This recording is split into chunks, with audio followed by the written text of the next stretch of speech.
Tu pourrais passer à l'étape de l'entretien. Regarde, tu es peut-être un étudiant qui arrive. Diplôme ou vous avez peut-être déjà terminé votre séjour à l'université, et tu es un peu inquiet de quoi arrive ensuite. Je m'appelle Willy et si tu restes avec moi, nous en avons vraiment des conseils utiles pour trouver un emploi après l'université, et comment se démarquer parmi les autres diplômés candidats emploi. Allons droit au but, la première étape est de faire une pause, et vraiment évaluer soigneusement ce que vous attendez de votre recherche d'emploi, et ce que tu veux pour toi dans les prochaines années. Prendre également le temps de réfléchir à l'itinéraire que vous souhaitez emprunter. Que ce soit ou non vous souhaitez utiliser le diplôme que vous avez gagné, vous avez peut-être décidé grâce aux des années d'études que tu n'es pas réellement que tu es passionné par ce que tu étudies. Et je voudrais peut-être essayer autre chose et si vous cherchez de l'aide pour savoir comment choisir une carrière, je dois brancher cette vidéo et jeter un œil. Cela pourrait aussi aider et vous devez également vous demander si vous êtes ouvert à déménager pour un rôle. Si c'est le cas, vous ouvrira bien sûr des perspectives parce que vous chercheriez à l'échelle nationale. Obtenez quelques applications supplémentaires mais cela pourrait ne pas être viable au moment.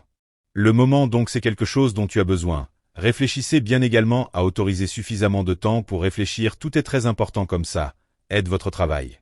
Cherchez massivement. Ça va vous donner un peu de direction et c'est tellement important pour postuler à un emploi. D'accord?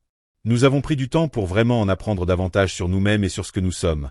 La recherche de la prochaine étape est d'obtenir votre application disponible. Si vous ne l'avez pas fait, créez déjà votre CV et votre couverture lettre et utilisez les différents emplois des conseils, tels que la bibliothèque de CV Monstre, ou lire ou bien d'autres à consulter quelles annonces sont disponibles.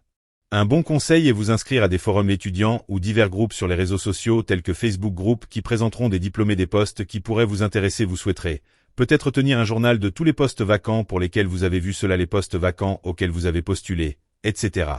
Mais je vous recommande fortement ne spammez pas l'option d'application rapide, qui est disponible sur divers sites d'emploi et sur la raison pour laquelle je conseille cela, c'est parce que oui, tu veux avoir un volume de candidatures parce que tu ne veux pas mettre tous tes espoirs en un seul, mais en même temps tu veux pour vous assurer que vous adaptez votre CV et votre lettre de motivation à chaque travail spécifique et entreprise.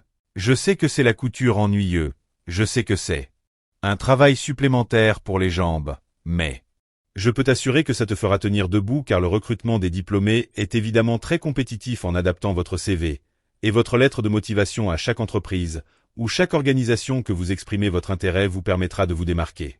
Et ça montrera que tu en as pris un peu plus de temps pour vraiment faire votre application personnalisée à cette entreprise.